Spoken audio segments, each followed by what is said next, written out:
Today we are going to discuss about the sleep paralysis. For this, I'm going to share with you my first sleep paralysis experience.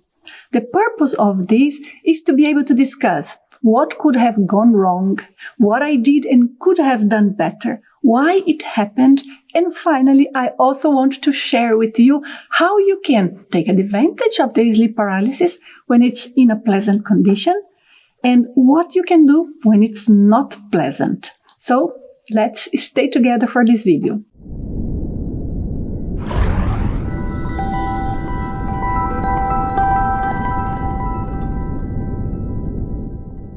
Hi, I am Nanci Trivellato. I am one of the researchers and instructors of the IAC, International Academy of Consciousness. And it's a great pleasure to be here representing the body of instructors of the IAC, and I want to be able to share with you knowledge about the sleep paralysis phenomenon. In a survey that I have done with my partner, who is Wagner Allegretti, also part of the IAC team, we have found out that the sleep paralysis is much more common, especially in relation to the out-of-body experience, than we would have imagined. I can just suppose how many people experience it, not knowing what it is, and in most of the conditions probably feeling afraid. My first sleep paralysis was quite interesting, especially because it happened in situations that I would not expect. I have had a number of out-of-body experiences before, so I was familiar with the phenomenon, but for whatever reason, up to that point, I had not yet had a sleep paralysis associated with the out-of-body experience. Most of the sensations that I would feel were different ones. And in this occasion, I was recovering from a cold. I no longer had fever, but I was still, when you are just in bed and relaxing and not doing much, and probably because of so many days that I was not working, I just had a moment in which I felt as if I were awake, but I was not, or better saying, my body was not awake. I was, but my body was sleeping. And I tried to get up, just as like going to get some water or something like that. And my astral body, my non-physical body, got up instead. And I noticed that something was different because my vision and the way I would see my bedroom was completely different. And the way vision operates outside the body is different than the way vision operates inside the body. This is a whole chapter of study that we have to put separate because there is a lot to understand about the mechanisms of how the non-physical body manifests and why we have the senses as we have when we are in an out-of-body experience. But in this instance, I saw my bedroom like with the window in a bigger, different size and distortions like this that today I know very well the explanation. But at that time, I had probably 17, 18 years old. I didn't know, but I was completely amazed when I saw like a figure, more like a dark figure, not dark because of being negative, just dark because I would see it as just the contour of a body, just someone that I could not distinguish the features of the face, for example, and of the body, but I would see someone standing there. And when I noticed that, it surprised me. And immediately I kind of tried to move because I thought I was awake, but when I tried to move, I couldn't. And then I didn't know exactly what to do. I was not familiar with that specific type of sensation. And of course, at that point, I realized I was projected outside of my body just a while before. And then I was returning to my body, but could not move. Then I noticed that an idea penetrated my mind. I felt as if it was like an inspiration, an intuition, like someone helping me, but I didn't see anybody. I just sensed some idea coming to me as if when you guide someone to do an activity that the person is not familiar with. That invisible presence was telling me that I should send something towards that figure that I was seeing. And I didn't know at that time exactly how to work with energy, how to master my energies properly. But even so, for me, it was like natural. And as I did not know what to concentrate in, I thought, let me send light. Because I saw that being as darkish, so I sent something that would be illuminating that area. And I really feel something going out of me. And it was so quick, a fraction of seconds, that image there, or that figure, that person, non-physical person, spirit was there, just faded away and disappeared. And all of the sensation that I was having of finding difficult to move just went away, and I could totally return to my body and gain control. Now, let's analyze this experience together, shall we? The first thing for us to analyze is why the sleep paralysis happened in that specific situation and not before, considering that I had already had so many out-of-body experiences. My conclusion, now that I am researching about this and have gained so much experience with this and taught thousands of people all over the world, what I would say if somebody would ask me this is probably because of being so many days just resting and relaxing, we get a condition in our body that is super important. And the condition is that we are relaxed enough to be able to keep our lucidity while our body sleeps. When we are very tired or agitated, our tendency most of the time is that while the body is awake, meaning our brain waves are still with higher activity, we tend to be awake, aware of the physical condition and situations of our lives, what we are going to do tomorrow. But when the brain activity reduces, we just shut down our awareness. And that's why we normally do not sense the different phenomena or sensation that happens when we are disconnecting from our physical bodies. Meaning us as consciousness, our essence, or us as spirits detaching from the body. So that's why we normally don't sense it. But in that condition, I was super relaxed, super rested, just, killing time there in bed. And at that moment, I maintained my lucidity throughout this process.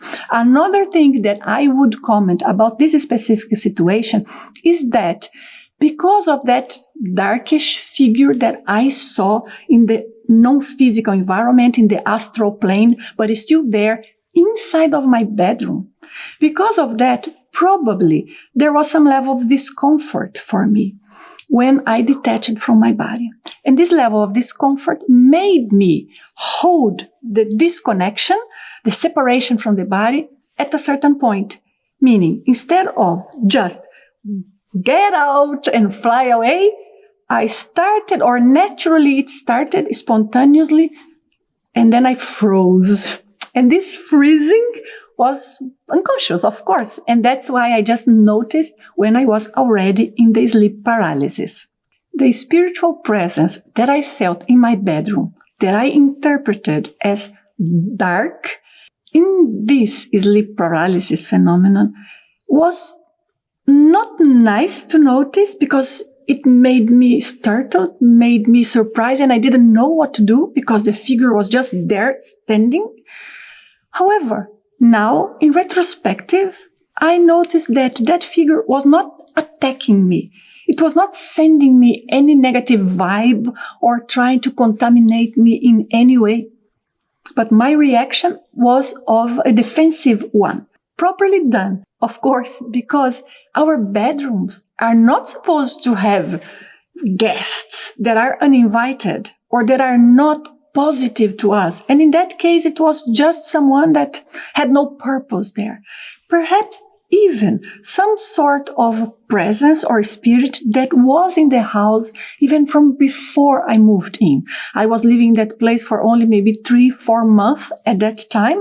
So that is one hypothesis that I put in there. But what could have happened in that sleep paralysis with that dark figure that could have been much worse. There are cases in which when we start to detach from the body and we start sensing the non-physical dimension, the energies, the subtle energies of our energy body or the subtle energies of our bedroom, sometimes that predispose some connection, energy connection between ourselves, of course, and non-physical presences that are around. This presence may be around just because, as it was the case for me in my sleep paralysis, but sometimes it may be presence and spirits that came with us because of some connection that we had during the day, people that we met, places that we have been to that ended up generating some sort of energy coupling between ourselves and different consciousness, spirits, presence that may be in that environment. That's why sometimes we come home and we may feel that we are not at our best. We may be contaminated. But in the case of the sleep paralysis, that dark figure that I have sensed could have sent to me specific vibes that were like to make me afraid or to try to take energy from me or to try to manipulate in a sense of influence my thoughts, trying to prevent me from going out of the body, for example, or trying to maintain their authority, their power over the environment they are in, which sometimes is our bedroom, and we should be the ones in control, not them, but sometimes they want to be. And in these cases, the sleep paralysis can be awful, can be very, very unpleasant, because not only we feel we cannot move, but we also feel there's something that we don't feel comfortable with at the same time. And then people in their mind, they consider there is a demon, there is a dark figure there. It's not the case.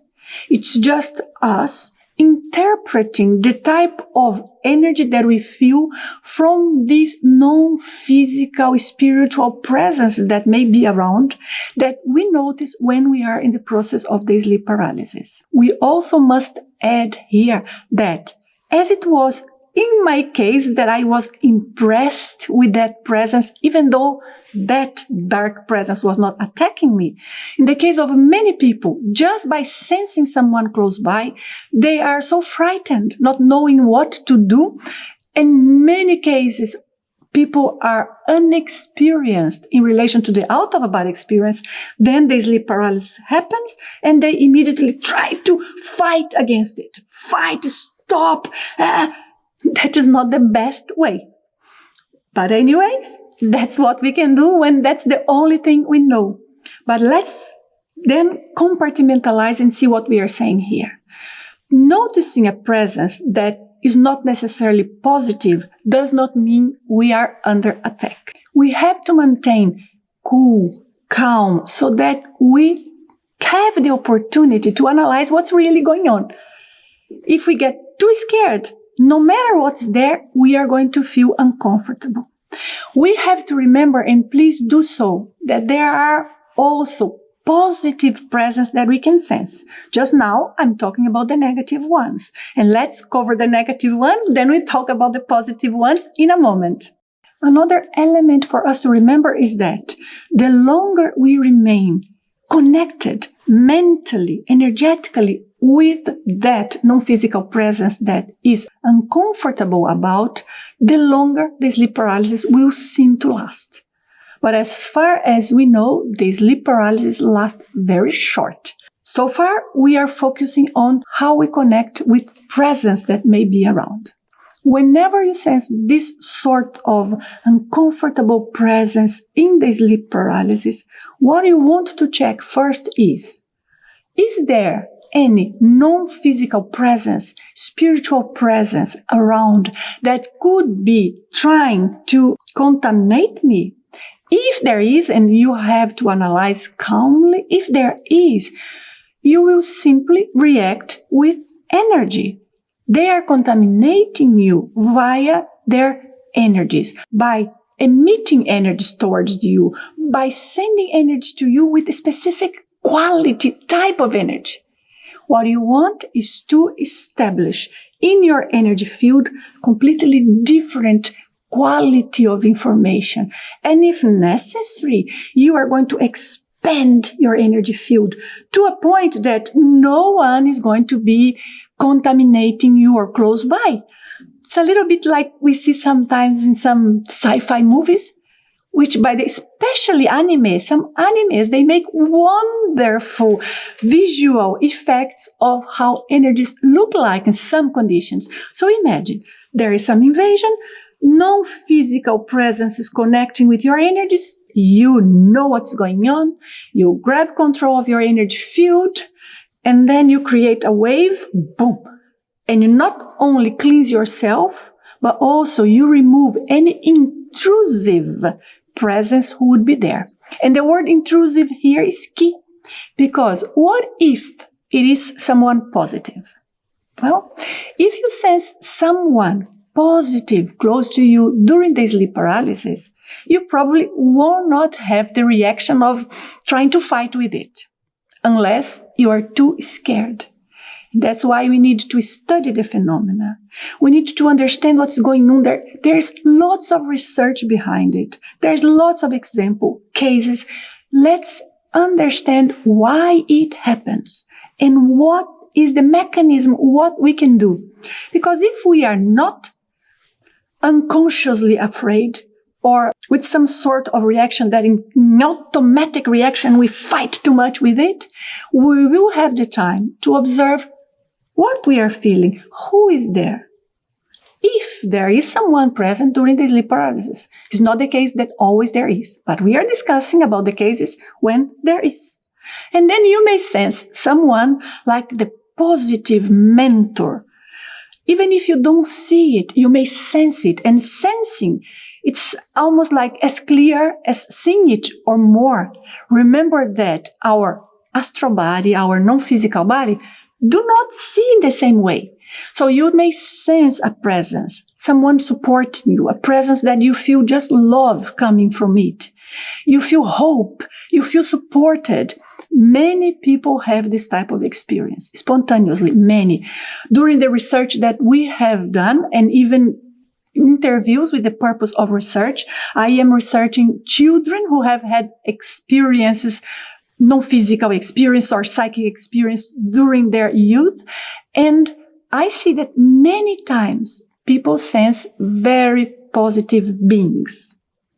But when we are a child, or children in general, they tend to be less jumpy. So they sense someone, oh, this is negative, it's frightening. Or, oh, I saw someone in the room, but it was so nice, that presence.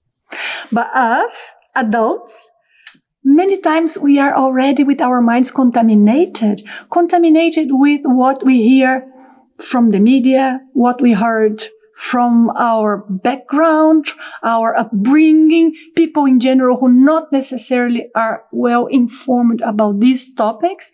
And also, we are contaminated in our minds with many horror movies that picture one reality that is 5% of the real reality, but they just focus on that.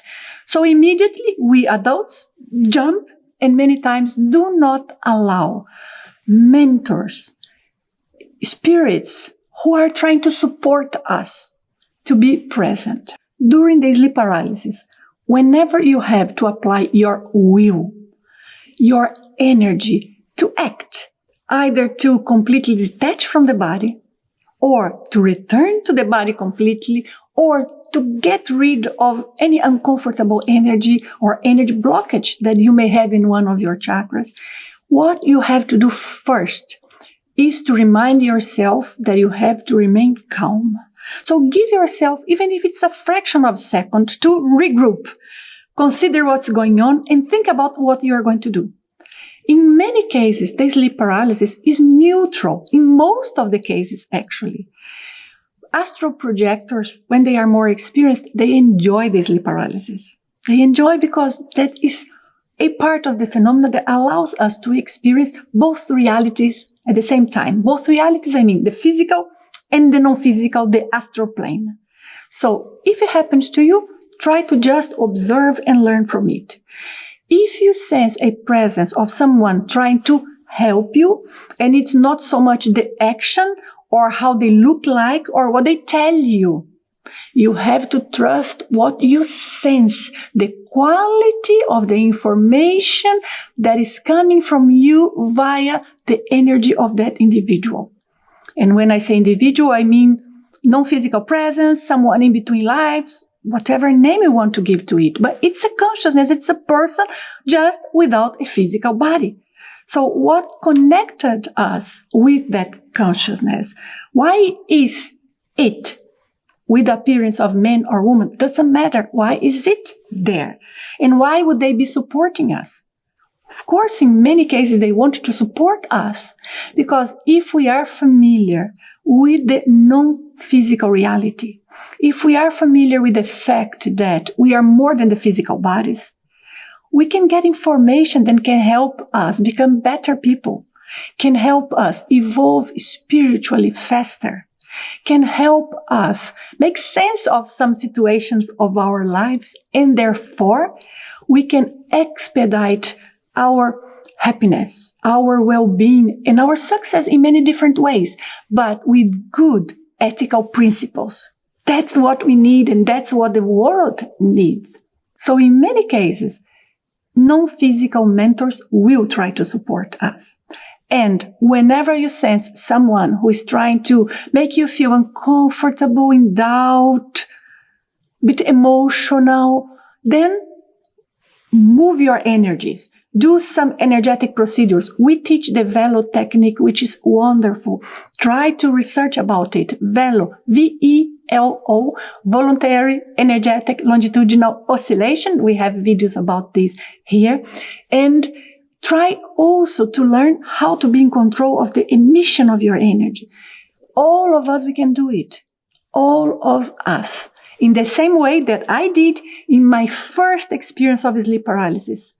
Even not knowing what energy was, because the experiences that I have had were all spontaneous. I did not have properly the opportunity of studying the phenomena until then. I just started studying few years afterwards, and up to that day, I'm still here, researching, trying to figure out what is the ecology, geography, mechanisms, and ecology and geography is just to make a parallel, an association, some sort of analogy. But the ecology, geology, and all of the details, physics of the non-physical dimension, the spirit world, where we go to after we die, and where we visit when we are in an out-of-body experience. It's a fascinating world and a fascinating information, because as here in the physical world, we study and we learn so many new things. Science is developing the whole time. Let's create well-established, substantiated information to understand the non-physical world as well. This huge, gigantic mass of dimensions that we can travel to. I suggest you try and do it, and I invite you to enjoy your out-of-body experiences. Thank you so much for being with me. I hope this video was useful to you. If it was, please give us a thumbs up, share with a friend, tell a friend about our channel. We are now starting to establish more and more videos here, so please, it is going to be a great help. Thank you and goodbye.